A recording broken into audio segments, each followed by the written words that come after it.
अरे जरगंडे भाई हेलो भाई साइड में रहता साइड में चला और आमना और आर ले कदम पुलिस वाला कहते रहो ना अरे भैया साइलेंट राहुल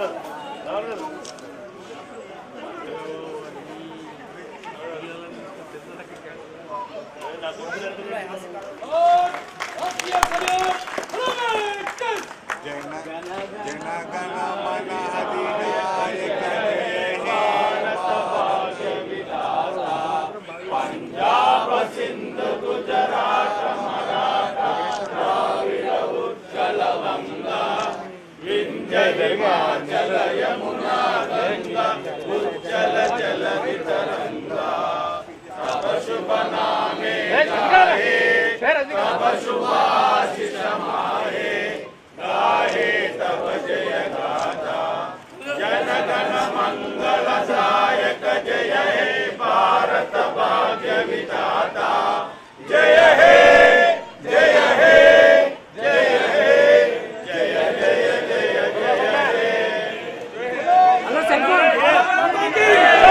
8వ గణతంత్ర దినోత్సవం సందర్భంగా ఈరోజు టిఆర్ఎస్ భవన్ పైన జెండా ఆవిష్కరించడం జరిగింది. ప్రధానంగా గత సంవత్సరం నుంచి తెలంగాణ రాష్ట్రాన్ని సంస్కరించుకొని 31 జిల్లాగా ఏర్పడడం జరిగింది. గతంలో 10 జిల్లాలుంటే ఈనాడు చిన్న రాష్ట్రాలు, చిన్న జిల్లాలు, స్వయం పరిపాలన అనే నినాదంతో మనం తెలంగాణ రాష్ట్రాన్ని ఆనాడు ఉన్నటువంటి సమైక్యాంధ్ర నాయకుల దోపిడీ వల్ల మనం రాష్ట్రాన్ని ఏర్పాటు చేసుకున్నాం. ఏర్పాటు చేసుకున్న తర్వాత వచ్చిన తెలంగాణను చాలామంది సాక్రిఫైస్ చేశారు. 69లో 369 మంది పోలీస్ తూటాలకు బలైపోయినారు. మలి ఉద్యమంలో 2001 నుంచి జరిగిన ఉద్యమంలో పార్లమెంట్లో తీర్మానం పెడతామని చెప్పని కాంగ్రెస్ మళ్ళీ వెనకపోతే అధైర్యపడి మా యువకులు ఆత్మహత్యలు చేసుకున్నారు, ప్రాణత్యాగాలు చేసుకున్నారు. ఆడపిల్లలు కానీ, మగపిల్లలు కానీ, విద్యార్థులు కానీ చాలామంది బలిదానాలు ఇచ్చారు. వారి త్యాగం కేసీఆర్ అమర నిరాహార దీక్ష, సకల జనుల సమ్మె ఫలితంగా తెలంగాణ రాష్ట్రం ఏర్పడ్డది. వచ్చిన తెలంగాణను బంగారు తెలంగాణ చేసుకోవాలని చెప్పని మా ముఖ్యమంత్రి గారు కేసీఆర్ గారు అనేక ప్రణాళికలు తీసుకొని వచ్చి ఈనాడు భారతదేశంలో 29వ రాష్ట్రం ఇది. 2.5 సంవత్సరాల్లో ఈ 29వ రాష్ట్రాన్ని అగ్రగామిగా ఉంచేదానికి ప్రయత్నం చేస్తున్నారు. మీడియా, ప్రెస్ వాళ్ళు సర్వే చేసి 29 రాష్ట్రాలలో కేసీఆర్ గారు నెంబర్ 1 ముఖ్యమంత్రి అని చెప్పని డిక్లేర్ చేయడం జరిగింది. అదే కాకుండా కేంద్ర ప్రభుత్వం మన యొక్క వెల్ఫేర్ స్కీమ్స్, అభివృద్ధి కార్యక్రమాలను చూసి చాలా అభినందిస్తున్నారు, చాలా అవార్డులు ఇచ్చారు. కేటీఆర్ గారు ఐటీ మినిస్టర్గా, ఇండస్ట్రీ మినిస్టర్గా విదేశాలకు వెళ్ళి చాలామంది ఇండస్ట్రీస్ను ఇక్కడికి వచ్చే విధంగా అట్రాక్ట్ చేసి, ప్రధానమైన కారణం మన రాష్ట్రంలో లా అండ్ ఆర్డర్, మత సామరస్యం, మన మత సామరస్యాన్ని కాపాడుతూ అన్ని కులాలను గౌరవిస్తూ అన్ని మతాలను గౌరవిస్తూ ప్రజాస్వామ్య పద్ధతుల ద్వారా మన ప్రభుత్వాన్ని నడిపిస్తున్నారు మన ముఖ్యమంత్రి గారు. దానివల్ల పెట్టుబడులు బాగా ఆకర్షించబడుతున్నాయి. విదేశాల నుంచి ఇప్పటికే 250 ఇండస్ట్రీసు మన రాష్ట్రానికి గూగుల్ లాంటి పెద్ద పెద్ద సంస్థలు, యాపిల్ లాంటి పెద్ద పెద్ద సంస్థలు వచ్చి ఇక్కడ ఇండస్ట్రీస్ పెట్టుకుంటున్నారు. మన ముఖ్యమంత్రి గారి ఉద్దేశం కొత్త ఇండస్ట్రీస్ వస్తే ఈ నిరుద్యోగ యువకులకు ఉద్యోగ అవకాశాలు వస్తాయని ఆ యొక్క ఇండస్ట్రీస్ను ఆకర్షించేదానికి మరి చాలా కార్యక్రమాలు తీసుకొని వెల్ఫేర్లో భారతదేశంలో #1 రాష్ట్రం మన తెలంగాణ రాష్ట్రం. 3,500 కోట్ల రూపాయలు ప్రతి సంవత్సరానికి వెల్ఫేర్ మీద ఖర్చు పెడుతున్నాం మనం. ఈ మధ్యనే గురుకుల పాఠశాలలు ఎప్పుడు మన తెలంగాణ రాష్ట్రంలో మన ఆంధ్రప్రదేశ్లో ఎప్పుడు కూడా మైనార్టీస్కు రెసిడెన్షియల్ స్కూళ్ళు ఇచ్చిన పాపాన పోలే. ఈనాడు మన ముఖ్యమంత్రి గారు రెసిడెన్షియల్ పాఠశాలలు ఎస్సీలకు, ఎస్టీలకు, బీసీలకు అందరి పిల్లలకు హాస్టల్లో సన్నబియ్యం పెట్టి చాలా కార్యక్రమాలు తీసుకొని ముందుకు పోతున్నాం. ఈనాడు మనం ఎవరితోటి పోటీ పడేది లేదు. పక్క రాష్ట్రమైన ఆంధ్రప్రదేశ్ అది కూడా అభివృద్ధి చెందాలనే మనం కోరుకుంటున్నాం. కానీ అడుగడుగున మనకు ఆటంకాలు కల్పించే ప్రయత్నాలు చేస్తూ ఉన్నారు.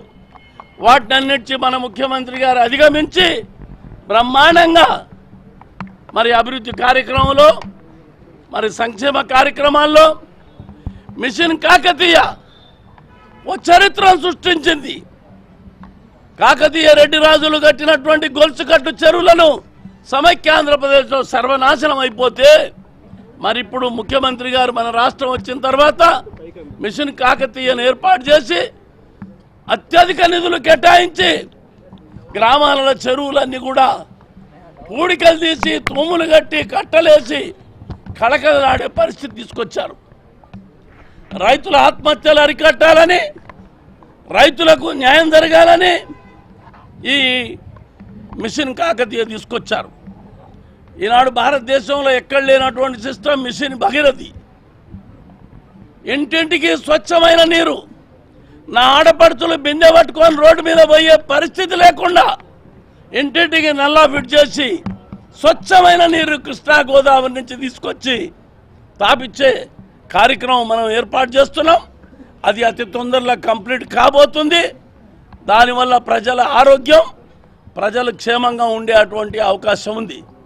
కాబట్టి ఇవన్నీ మన భూ సంస్కరణలు తీసుకొచ్చి మన రెవెన్యూ మినిస్టర్ డిప్యూటీ సీఎం గారు మహమ్మద్ అలీ గారు బ్రహ్మాండంగా రెవెన్యూలో కూడా చాలా మంచి మంచి కార్యక్రమాలు తీసుకొని భూసేకరణ విషయంలో భూమిని సర్వే చేసి మరి చేసే దాంట్లో అన్నిట్లలో చాలా ముందు భాగంగా ఉన్నారు. మన పోలీసులు చాలా చక్కగా పనిచేస్తున్నారు. ఫ్రెండ్లీ పోలీస్ అని మన ముఖ్యమంత్రి గారు రాష్ట్రం రాగానే పిలిపిస్తే ఆ పిలుపు మేరకు ఫ్రెండ్లీ పోలీసు ప్రజలతోటి మంచి అవగాహనతోటి మా పోలీస్ డిపార్ట్మెంట్ పనిచేస్తూ ఉంది. ప్రజలు పోలీసులు కలిసి పనిచేస్తే సమస్యల పరిష్కారం అవుతాయి. సీసీ కెమెరాలు పెట్టి నేరస్తులను కంట్రోల్ చేసే కార్యక్రమం తీసుకున్నాం. ఎక్కడ ఏ నేరం జరిగినా 24 అవర్స్లో వాళ్ళను పట్టుకొని కోర్టులో ప్రొడ్యూస్ చేయడం జరుగుతుంది. కాబట్టి ఈ విధంగా మన రాష్ట్రం చాలా పురోగతి చెంది 2.5 సంవత్సరాలే మనం ఇంత ముందుకు పోయినామంటే ఇంకా మనకే 10 ఏళ్ల కిందలో తెలంగాణ వస్తే ఇలా బ్రహ్మాండంగా తెలంగాణ ఉండేది. తెలంగాణ ప్రజలు చాలా సుఖశాంతులతో ఉండేవాళ్ళు. ఇప్పటికైనా మన ప్రభుత్వం, మన ముఖ్యమంత్రి గారి కృషి వల్ల చాలా ముందు భాగంగా ఉన్నాం. ఇంకా 2-3 సంవత్సరాలలో ఇంకా ముందుకు పోయి కరెంటు, కాంగ్రెస్ గవర్నమెంట్లో కరెంటు వచ్చేది ఎప్పుడో పోయేది ఎప్పుడో ఎవరికి తెలిసేది కాదు. ఈనాడు ఒక్క నిమిషం కూడా కరెంటు బంద్ కాకుండా 24 అవర్స్ కరెంట్ ఇస్తున్నారు. రైతులకు ఉదయం పూటనే 9 గంటల కరెంట్ ఇచ్చే కార్యక్రమం తీసుకున్నాం. కాబట్టి ఇవన్నీ కూడా చాలా ప్రధానమైన కార్యక్రమాల్లో కాన్సన్ట్రేట్ చేసి బ్రహ్మాండంగా తెలంగాణ రాష్ట్రాన్ని ముందుకు తీసుకుపోయే ప్రయత్నంలో బంగారు తెలంగాణ సాధించే కార్యక్రమంలో ముందుగా పోతున్నాం. కాబట్టి మరి తెలంగాణ ప్రజలకు అందరికీ కూడా చేతులెత్తి దండం పెడుతున్నాం. మీ యొక్క ఆశీర్వాదం వల్ల ప్రభుత్వం చాలా ముందుగా పోతుంది. మీ ఆశీర్వాదం కంటిన్యూ ఉండాలని ఎప్పుడు మేము మీరందరూ కూడా తెలంగాణ రాష్ట్రంలో సుఖశాంతులతోటి విరజిల్లాలని చెప్పని కోరుతూ సెలవు తీసుకుంటాం. सारे हिंदुस्तान के अवाम को 68 ईयर्स की यूं में जमहूरिया की मुबारकबाद पेश करता हूं और ख़ास तौर से तेलंगाना के अवाम को। तेलंगाना में जगह जगह फ्लैग हास्टिंग किया जा रहा है और आज यहाँ पर तेलंगाना भवन में भी यूं में जमहूरिया का फ्लैग हास्टिंग किया गया है हमारे होम मिनिस्टर साहब नायब नरसिम्हा साहब की सदारत में। और तेलंगाना स्टेट हमारे महान और महात्मा लीडर जिसे हम मसीहा कहते हैं तेलंगाना के, अल्लाह ताला ने उन्हें वो ताकत दी, 14 साल जद्दोजहद करते हुए तेलंगाना हासिल किए। और ये ख़ास बात रही हिंदुस्तान की आज़ादी में गांधी जी ने जो रूल अदा किया था, तेलंगाना की आज़ादी में भी हमारे महान और महात्मा लीडर KCR साहब ने पुरअमन तरीके से तेलंगाना लाया और तेलंगाना बनने के बाद कई वेलफेयर स्कीम डेवलप किए। आज यहाँ का हर आदमी खुशी की ज़िंदगी गुजार रहा है। ख़ास तौर से सारे हिंदुस्तान में तेलंगाना स्टेट का जहाँ भी नाम लिया जाता है वेलफेयर स्टेट का नाम लिया जाता है। आज बड़े कई एक स्कीम लाते हुए CM साहब ने आसरा स्कीम 58 और 59 जियो के तहत 58 में तकरीबन 1,25,000 रंगारेड्डी हैदराबाद में लोगों को पट्टे दिए गए जो 125 गज के फ्री। CM साहब ने कोई एक पैसा नहीं लिया। उसी तरह नए डिस्ट्रिक्ट बनाए गए ताकि एडमिनिस्ट्रेशन को सुधारा जाए। 57 साल में एक रंगारेड्डी डिस्ट्रिक्ट बना था मगर हमारे 2.5 साल में मजीद 21 नए डिस्ट्रिक्ट बने हैं। इसके लिए अवाम में बड़ी खुशी पाई जाती है। अगर एडमिनिस्ट्रेशन को सुधारना होगा तो छोटे डिस्ट्रिक्ट रहेंगे तो एडमिनिस्ट्रेशन बहुत अच्छा सुधरेगा। उसी तरह लैंड ऑर्डर भी बहुत अच्छी तरीके से चल रहा है। हर चीज़ में लोगों ने ये बात कह रहे हैं कि पहले के दौर में आज के दौर में ज़मीन आसमान का फ़र्क आ चुका है। हमारे महान लीडर और महान नेता ने ख़ास तौर से लैंड ऑर्डर पे भी आज हैदराबाद में पीस तेलंगाना बनने के बाद ही हुआ है। उससे हमेशा कर्फ्यू लगा रहता था। उसी तरह हर डिपार्टमेंट, इलेक्ट्रिसिटी डिपार्टमेंट हो, पावर के मामले में हमेशा ब्रेक डाउन रहा करता था। मगर तेलंगाना बनने के बाद फार्मर्स को भी 9 घंटे करंट दिया जा रहा है और यहाँ पर सिटी में भी 24 घंटे लोगों को जो रेजिडेंशियल एरिया है सारे तेलंगाना में करंट दिया जा रहा है। ये तेलंगाना यकीनन एक गोल्डन तेलंगाना है। आज सारे हिंदुस्तान में हमारे CM साहब की मिसाल ली जा रही है, किस तरह वो मेंटेन कर रहे हैं, किस तरह डेवलप कर रहे हैं। आज प्राइम मिनिस्टर साहब के सर्वे में हमारे ऑनरेबल CM साहब नंबर 1 आ चुके हैं। आप बताइए 2.5 साल की हुकूमत के अंदर सारे इतने हिंदुस्तान में मजीद हमारी स्टेट के अलावा मजीद 28 स्टेट है और हमारे CM नंबर 1 आना ये हमारे तेलंगाना अवाम के लिए फ़ख्र की बात है। मैं आप सबको मुबारकबाद देते हैं। शुक्रिया। जय हिंद।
తెలంగాణ రాష్ట్రంలో డబుల్ బెడ్రూమ్ల ఇండ్ల విషయంలో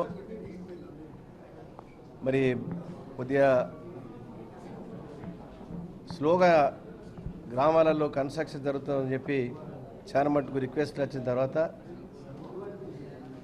గౌరవ ముఖ్యమంత్రి గారు మొన్న రివ్యూ చేసినప్పుడు ఈ డబుల్ బెడ్రూమ్ల స్పీడ్ ఇంకా పెంచాలి, 3-4 సార్లు ఒక్కో జిల్లాలో టెండర్లు పిలిచినా కానీ కాంట్రాక్టర్లకు పని ఒత్తిడి వల్ల వేరే వేరే పనులలో బిజీ మూలంగా దీంట్లో తక్కువ వాళ్ళు టెండర్స్ చేయడం జరిగింది. ఎక్కడ తక్కువ దాదాపు అంటే ఒక 45-50 వేల ఇండ్ల వరకే ఇప్పటివరకు టెండర్స్ రావడం జరిగింది. అందుకొరకు ఇంకా కొద్దిగా వెసులుబాటుకు ఇచ్చినట్టయితే ఇంకా బాగుంటుందనే ఉద్దేశంతో మరి ముఖ్యమంత్రి గారు మరి అక్కడ హరీష్ రావు గారు మినిస్టర్ గారిని, మరి జగదీష్ రెడ్డి గారిని, మరి ప్రశాంత్ రెడ్డి గారిని, మరి ధర్మారెడ్డి గారిని అందరూ కూడా కూర్చొని మనం ఈ స్పీడప్ చేయడానికి ఇంకా ఏమి ఆలోచిస్తే బాగుంటుంది, ఏమి ఇంకా మనం చేస్తే బాగుంటుందని ఆలోచించి మరి ఇక్కడ ఇవాళ సెక్రటరీ గారు మరి ఇతర అధికారులతో మేము డిస్కషన్ చేసినాము. దాదాపు ఒక్క స్క్వేర్ ఫీట్కు ఒక 100 నుంచి 110 రూపాయల బెనిఫిట్ అయ్యే విధంగా, అంటే ఇప్పుడు సిమెంట్ మార్కెట్ ఉన్న రేట్ కంటే ఇప్పుడు మనం ఎట్లంటే 230 రూపాయలకే మనము సిమెంట్ ఇవ్వడం జరుగుతూ ఉంది. అగ్రిమెంట్ కూడా ఎంఓయూ చేసుకున్నాము. అదేవిధంగా శాండ్ కూడా ఇసుకను ఇప్పుడు కొన్ని 1 to 3 క్వారీస్ మట్టుకే అప్పుడు మనం చెప్పాము. ఇప్పుడు ఇంకా కూడా 4-5 క్వారీస్ వరకు కూడా ఈ శాండ్ ఇచ్చినట్టయితే ప్లాస్టిక్ దానికి ఈజీ ఉంటుందని చెప్పి కాంట్రాక్టర్స్ వాళ్ళు వీళ్ళు అక్కడక్కడ సూచనలు ఇవ్వడం జరిగింది. ఇప్పుడు ఆ జిల్లాలో లేకుంటే వేరే జిల్లాలకు కూడా పర్మిషన్ ఇవ్వాలని చెప్పి మేము గౌరవ ముఖ్యమంత్రి గారికి నివేదించడానికి మేము ఇప్పుడు ఈ కమిటీలో నిర్ణయం తీసుకున్నాము. ఇక ఇవన్నీ కూడా పూర్తిగా వెసులుబాటు కలిగి 110 రూపాయల వరకు లాభం జరుగుతున్నప్పుడు ఒక స్క్వేర్ ఫీట్కి మరి నిజంగా కూడా అన్ని ప్రాంతాలలో ఈ డబుల్ బెడ్రూమ్ హౌసింగ్ స్పీడప్ అవుతుందని చెప్పి మాకు నమ్మకం ఉంది. ఈఎండి ఎఫ్ఎస్డిలో కూడా ఆ రాయితీలు తగ్గించాము, సమయం కూడా తగ్గించాము. దానివల్ల కూడా ఆ బెనిఫిషియర్స్ ఎవరైతే కాంట్రాక్టర్ ఉంటారో వాళ్ళకి చాలా బెనిఫిట్ అవుతుంది. మరి ఇదివరకు ఏంటంటే డిపాజిట్స్ ఉండడం మూలంగా ఎవరు కూడా ముందుకు రాలేదు. గవర్నమెంట్ దగ్గరే దాదాపు 80-85 వేల రూపాయల డిపాజిట్స్ ఉండిపోతుండే. ఇప్పుడు దాన్ని 50%కి వెసులుబాటు కలిగించినాం కాబట్టి దానివల్ల కూడా కాంట్రాక్టర్స్ ముందుకు వచ్చే అవకాశం ఉంది. దీనివల్ల హౌసింగ్ డబుల్ బెడ్రూమ్ హౌసెస్ పూర్తిగా స్పీడ్గా కావాలని చెప్పి మరి ఇవాళనో రేపు ముఖ్యమంత్రి గారు కలిసి ఇవన్నీ నివేదించి వారు ఇచ్చే సూచనల మేరకు ఫర్దర్గా జీవో కూడా ఇష్యూ చేసి జిల్లా కలెక్టర్లందరూ కూడా పంపించి జిల్లా కలెక్టర్లతో మాట్లాడి మీరందరూ ఈ విధంగా వెసులుబాటు కలిగించినాం కాబట్టి మీ ఉన్నటువంటి కాంట్రాక్టర్ని పిలిపించి స్థానిక ఎమ్మెల్యేస్ కోఆపరేషన్ తీసుకొని ఈ ఇళ్ళని కూడా పూర్తి చేయాలని చెప్పి కూడా కలెక్టర్స్ కూడా చెప్పడం జరుగుతుంది. అదేవిధంగా ముఖ్యమంత్రి గారు లెజిస్లేటర్ పార్టీ ఎమ్మెల్యేస్ ఒక మీటింగ్ పిలిచి వాళ్ళకు కూడా అందరినీ కూడా స్పీడప్ చేయాలని కూడా చెప్పడం కూడా చెప్తామని చెప్పారు. కాబట్టి ఈ జియో ఇష్యూ తర్వాత ఈ 2 పనులు జరిగితే హౌసింగ్కు ఎటువంటిగా డౌట్ లేకుండా డబుల్ బెడ్రూమ్లు పూర్తి చేయడానికి ఇచ్చినటువంటి 2,70,000 ఇల్లు మరి వచ్చే 8-9 మాసాల్లో పూర్తి కావడానికి మంచి అవకాశం దొరికింది. అందరూ కూడా ఈ సహకరిస్తారని చెప్పి మేము అంటే ఇప్పుడు మేము సిమెంట్ 2,030 రూపాయలకు తగ్గించాం. అంటే మార్కెట్ కంపెనీస్తో ఎంఓఎస్సి మీరు కూడా కంపెనీస్ ఉన్నాయి కాబట్టి మీరు కూడా తక్కువ ధరకు ఇవ్వాలంటే వాళ్ళు ఎంఓయూ 31 కంపెనీ వాళ్ళు ఎంఓయూ వేసుకున్నారు. మార్కెట్లో 300 రూపాయల వరకు నడుస్తూ ఉంది సిమెంట్, 70 రూపాయలు అంటే ఫ్లక్చువేషన్ కూడా ఉంటుంది. అదేవిధంగా శాండ్ క్వారీ నుంచి మేము ఫ్రీ ఇస్తూ ఉన్నాము. అదివరకు సిమెంట్ శాండ్ కొనవలసి వస్తుండే.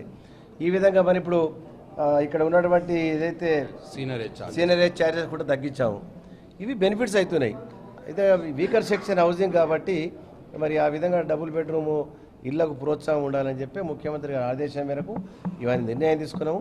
దీనివల్ల మంచి ప్రయోజనం కూడా జరుగుతుంది, ఇల్లు కూడా స్పీడప్ అవుతుంది.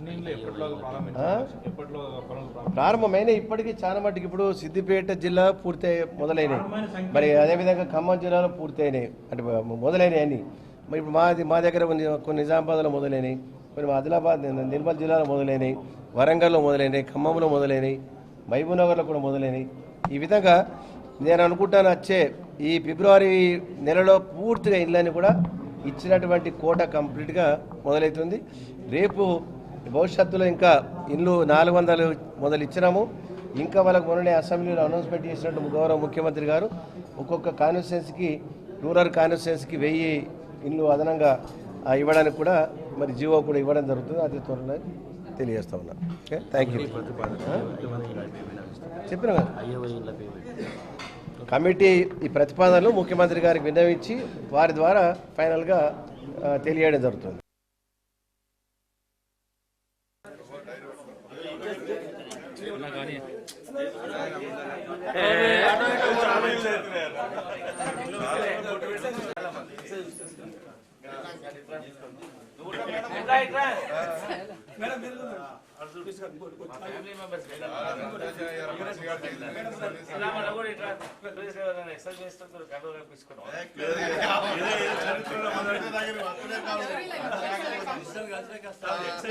మా ఆయన వచ్చే కష్టం.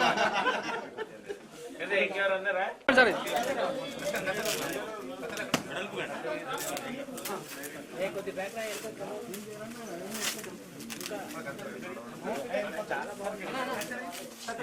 సైడ్ ఉన్నా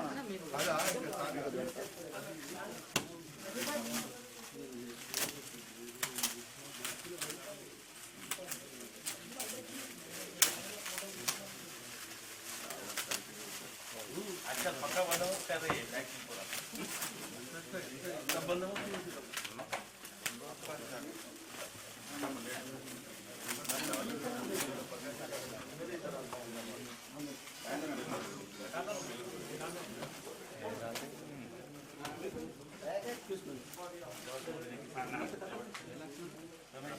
అన్న కొంచెం సైడ్ రా అన్న అన్న అరే జరగా రాదేనా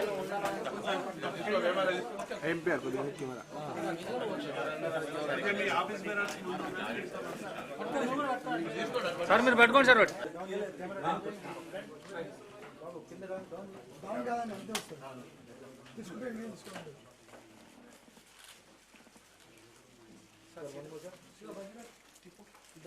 one minute sir 1 minute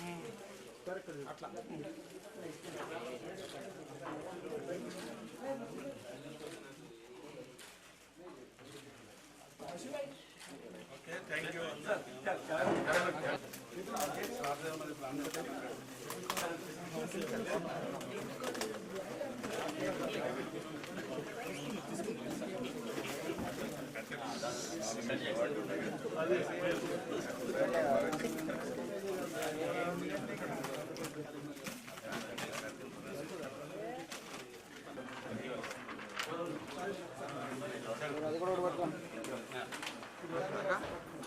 copy చేసుకుంటే